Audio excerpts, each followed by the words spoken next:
பனைமரம் வாழ்க்கையின் நிழல். தமிழ்நாட்டின் ஒரு சிறிய கிராமம் பனைநாடு. அங்கு இருந்த ஒவ்வொரு வீடும் பனைமரத்துடன் இணைந்த வாழ்க்கை வாழ்ந்தது. பனைமரம் அவர்களுக்கு பசுமை, பசியை அடக்கும் உணவு, தொழில் மற்றும் வருமானம் அனைத்தையும் தந்தது. அந்த கிராமத்தில் மாரிமுத்து என்ற ஒரு முதியவர் வாழ்ந்தார். அவர் ஒரு பனை கயிறினையும் தொழிலாளி. காலை நேரத்தில் பனைமரத்தின் மேல் ஏறி பதநீர் எடுப்பார். அந்த பதநீர் சூரியன் மேலேறுவதற்குள் சுவைமிகு பனங்கற்கண்டாக மாறும்.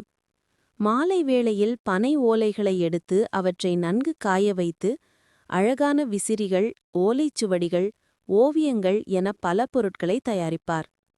மாரிமுத்துவின் மனைவி பனை மட்டையால் கூடை பின்னுவார். அந்த கூடையை மார்க்கெட்டில் விற்று வீட்டிற்கு உதவியாக இருப்பார். அவர்களின் மகன் நுங்கு விற்பனை செய்வான். கோடைக்காலத்தில் குளிர்ச்சியாகும் பனநுங்கை வாங்க மக்கள் கூட்டம் கூடும். ஒரே மரத்திலிருந்து இவ்வளவு வருமானம் கிடைக்கும் என்பதை பலர் அறியாமல் இருந்தனர். ஆனால் காலம் மாறியது. இன்றோ அந்த கிராமத்தில் பனைமரத்தை ஏறும் இளைஞர்கள் குறைந்துவிட்டனர். தொழில்கள் மெதுவாக அழிந்து வருகின்றன. சிலர் நகரத்திற்கு போய் வேலை தேடி சென்றனர். ஆனால் மாரிமுத்து மட்டும் இன்னும் தினமும் பனைமரத்தை பார்க்கிறார். அவர் சொல்வார், பனைமரம் கற்பவிருட்சம் மாதிரி. அதை நேசிக்கிறவன் பசிக்க மாட்டான். முட்டாள் விட்டு சென்றாலும் பனைமரம் தன் கடமையை நிறுத்தாது. மழை பெய்தால் அதன் தண்டில் நீர் சேமித்து வைக்கும். கோடையில் நிழல் தரும்.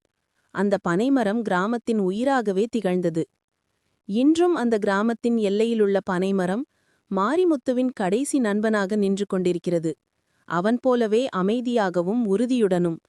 அது சொல்வது போல தெரிகிறது, நான் நிழல் கொடுக்க வந்தேன், உழைப்பை மறந்துவிடாதே.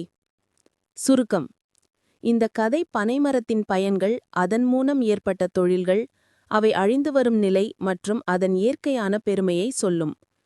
பனைமரம் என்பது ஒரு மரம் மட்டுமல்ல, ஒரு வாழ்க்கை மரபு என்பதை இந்த கதை எடுத்துரைக்கிறது. இருளில் ஒரு ஒளி, மனதிலிருந்து கதைகள். வீடியோ பிடித்திருந்தால் லைக், கமெண்ட் அண்ட் சப்ஸ்கிரைப் செய்ய மறக்காதீர்கள். உங்கள் ஆதரவே எங்களுக்கு ஒளி.